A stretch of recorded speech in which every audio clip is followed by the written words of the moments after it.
hear a conversation. First, you have some time to look at questions 1 to 7.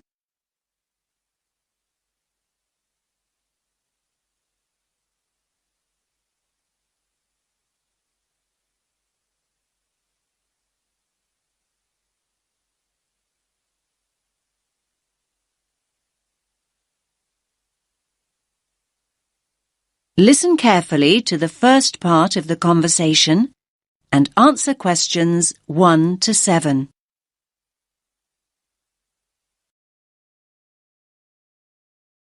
Rita speaking. What should I do for you? Oh, hi. I'd like to order some stationery. Could I know your name? Jackson Paris. Right. Can I just confirm your account number and the name of your company, Jackson? Sure. The number is 692411. 692411. Right. And you're from Rainbow Computer? No, the company is Rainbow Communications. Oh, OK. I'll just fix that on the system. Communications. And what would you like to order, Jackson? Envelopes. We need a box of A4, that is, normal size envelopes. White, yellow or manila? We'll have the plain white, please, but the ones with the little windows. OK, one box. A4, white. Just one box, was it? On second thoughts, make those 2 boxes. We go through heaps of envelopes. As a matter of interest, are they made from recycled paper? No, you can't get white recycled paper. The recycled ones are grey, and they're more expensive, actually. Right, we'll stick to white then. Something else, Jackson? Yes, we need some coloured photocopy paper. What colours do you have? We've got purple, light blue, blue, light green, whatever you want pretty much. There are 500 sheets on the pack. Let me see. We're going to need a lot of blue paper for our new price lists. So can you give us 10 packs, please? Make sure it's the light blue, though. 10 packs of the light blue. Anything else that we can help you with? Let me think. What else do we need? I'm sure there was something else. Pens, paper clips, fax paper, computer supplies, office furniture. Oh, yes. We need floppy disks. Do you have those nice coloured ones? Yes, but they're a bit more expensive than the black ones. That's all right. I'm not paying anyway. Right, floppy disks. What about diaries next year? We've got them in stock already, and it's a good idea to order early. No, I think we're all right for diaries, but something we do need is one of those big wall calendars. You know, one that shows the whole year at a glance. Do you stock those? We certainly do. OK, can you include a wall calendar then, with the other stuff? Just make sure it's got the whole year on the one side. Sure. Now you have some time to look at questions 8 to 10.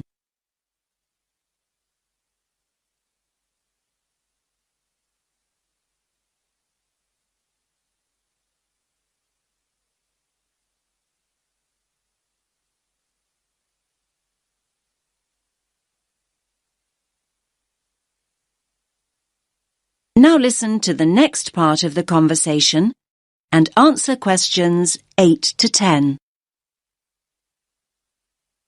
And do you have a copy of our new catalogue? No, I don't. But would you send one? Yes, I'll pop one in with the order. You'll find it a lot easier to remember what you need if you have our catalogue in front of you next time. Yes, good idea. And when can you deliver this? Should be with you tomorrow morning. Can you make sure that it's not after 11:30 a.m? Because we have to go out at 12. There's only myself here on Fridays. Fine.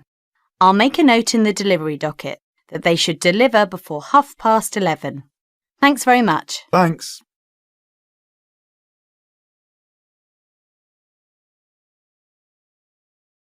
That is the end of part 1. You now have half a minute to check your answers.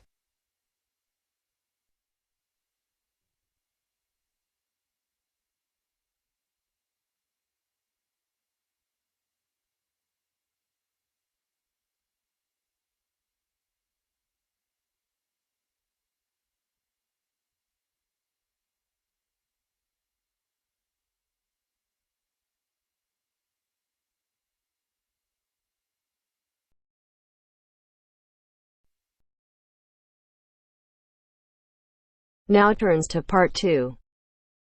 Part 2. You will hear an extract from a talk about the Scottish Highlands. First, you have 30 seconds to look at questions 11 to 18.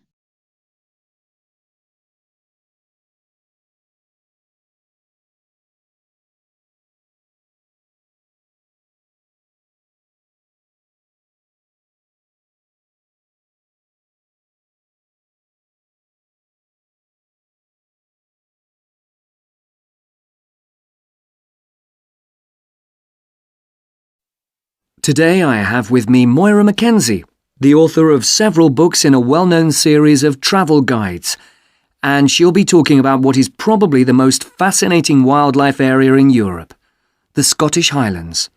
Moira. Yes, that's right.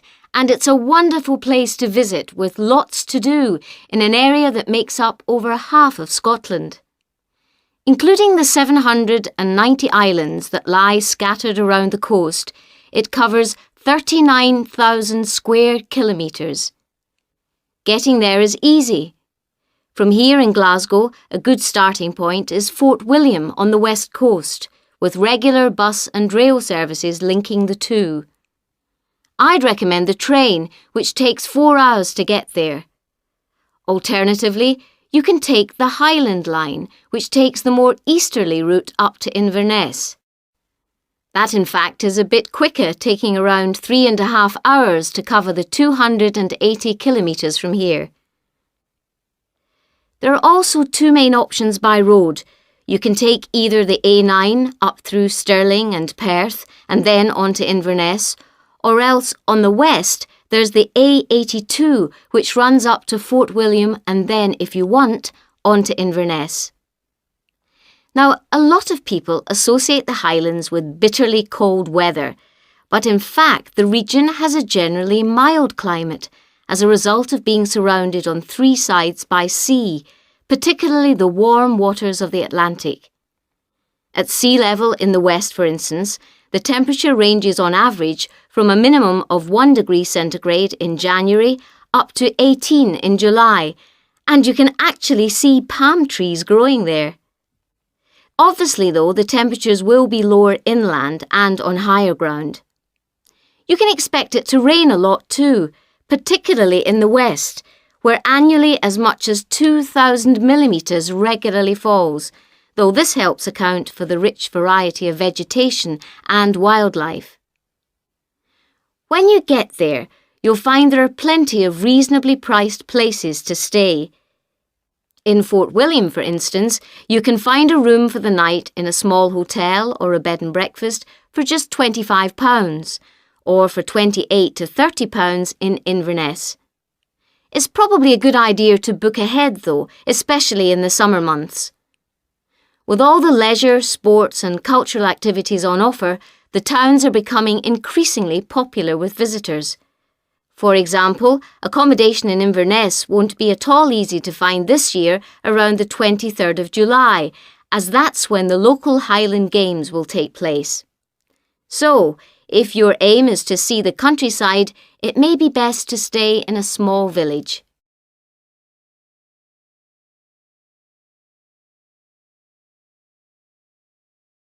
Now you have some time to look at questions 19 and 20.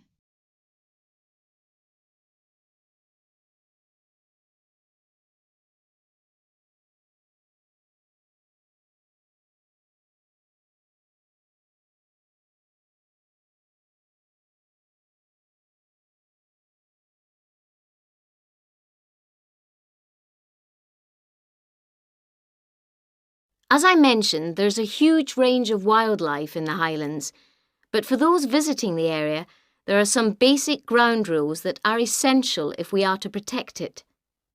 Firstly, you should make every effort not to disturb birds and animals, and one way of doing this is to blend in with your surroundings, for instance by avoiding brightly coloured garments, such as orange anoraks.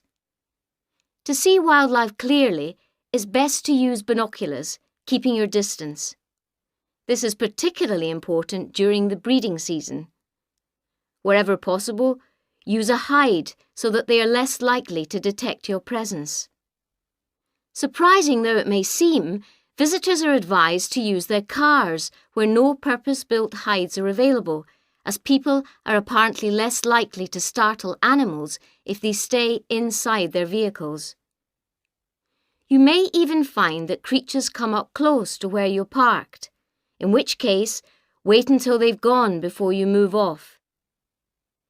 It should really go without saying that it's essential to be as quiet as possible, though sadly some people need reminding of this. Oh, and one other thing. Wild animals and pets don't mix, so please leave your dog at home or at least somewhere he or she can't chase the wildlife or damage their habitat.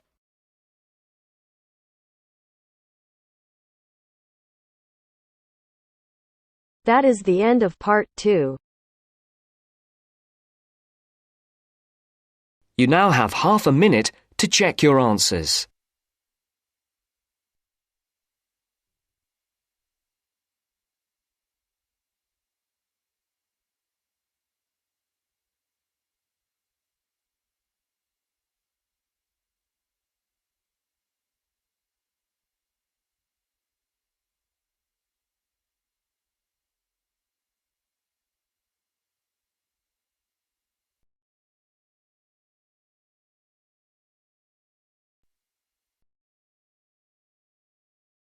Now turns to part 3. Part 3. First, you have some time to look at questions 21 to 26.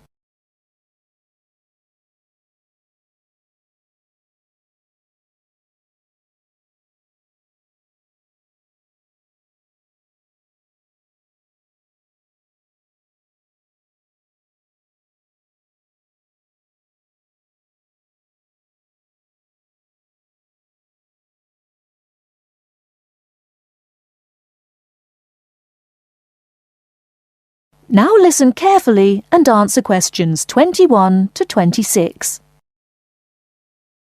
Hello, my name is Emiliano. I am a student here and I'd like to rent a house for 6 months. OK, well you've come to the right place.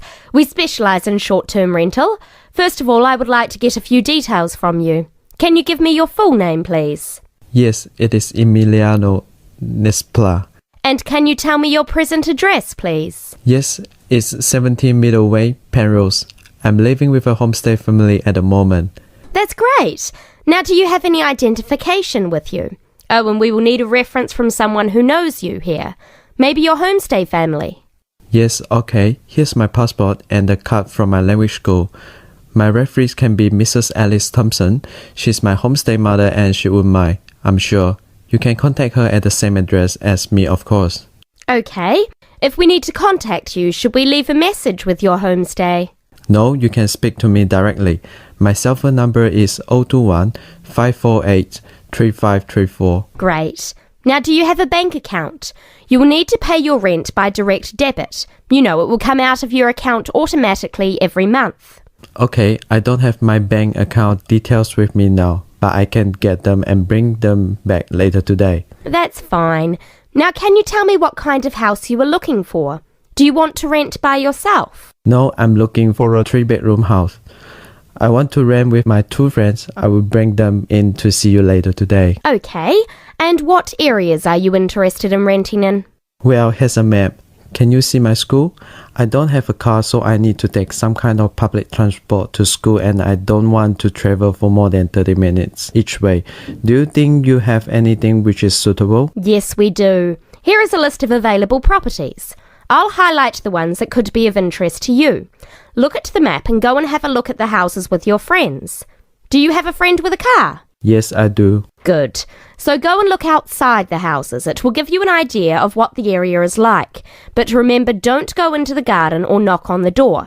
If you want to go in and have a look, let me know and we can arrange an appointment.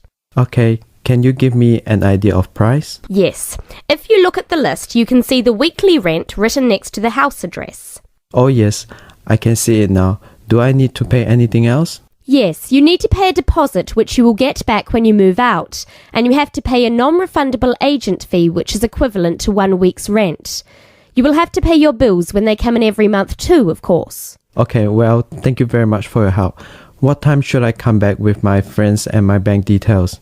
How about 2:30 this afternoon?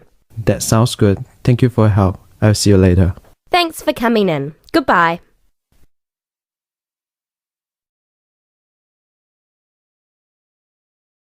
Before you hear the rest of the talk, you have some time to look at questions 27 to 30.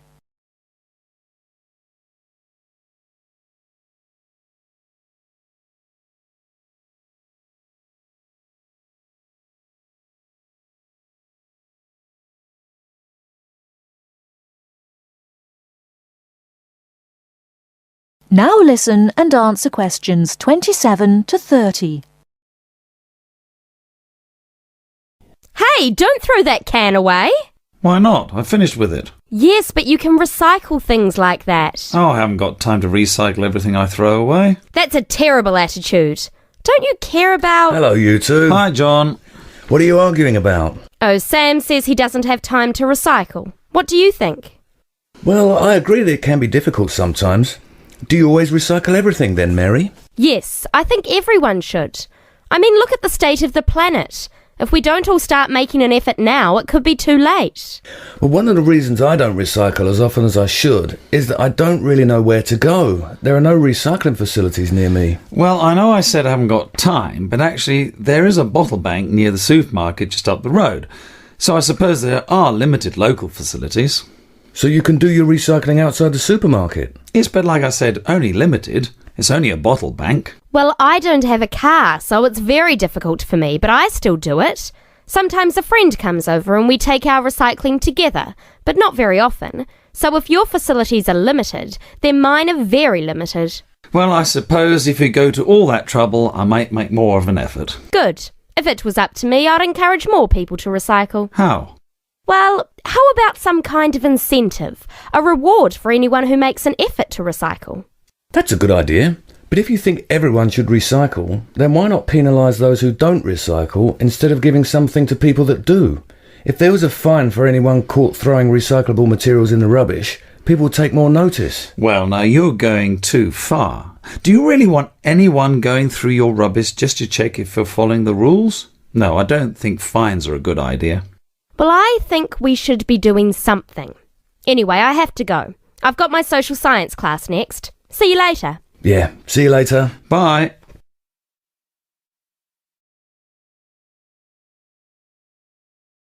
That is the end of part 3. You now have half a minute to check your answers.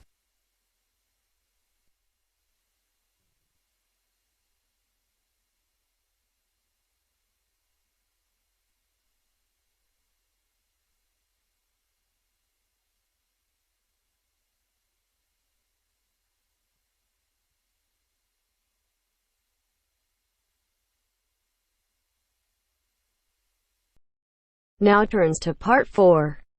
Part 4. You will hear a lecture about the Inuit Eskimos of Alaska and Canada. First, you have some time to look at questions 31 to 40.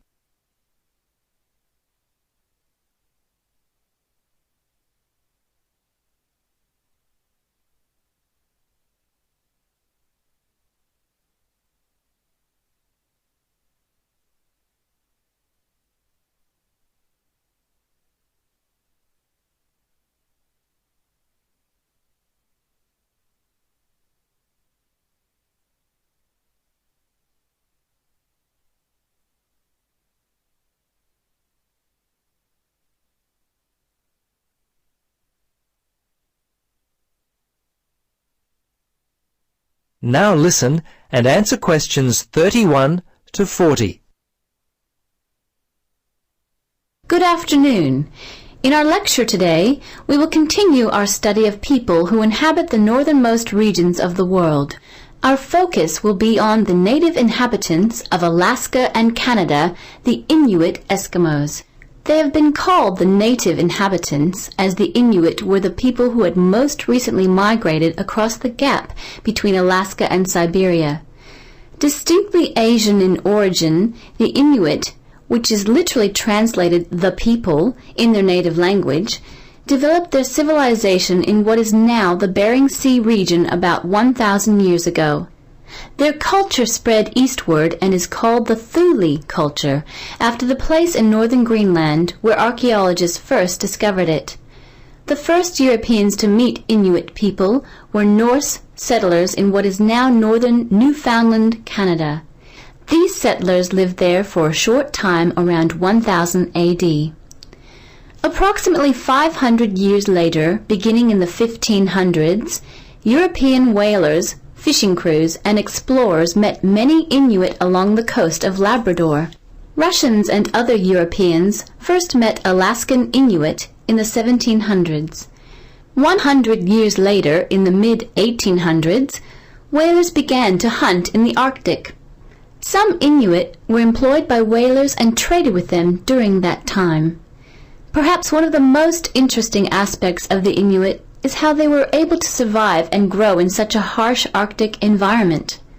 Firstly, and not surprisingly, their homes were well adapted to the freezing conditions.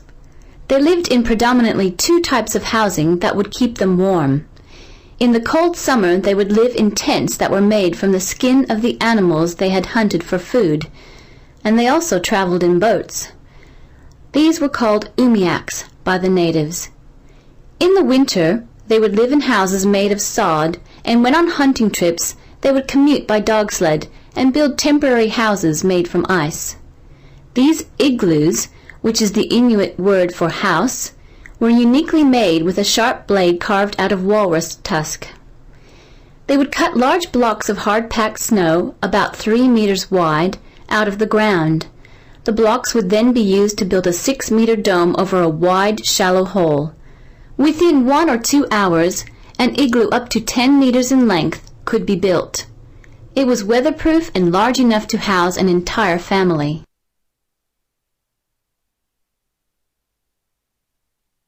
Very early in their history, they managed to develop the technology to hunt the huge bowhead whale, which was the staple food source for them at that time.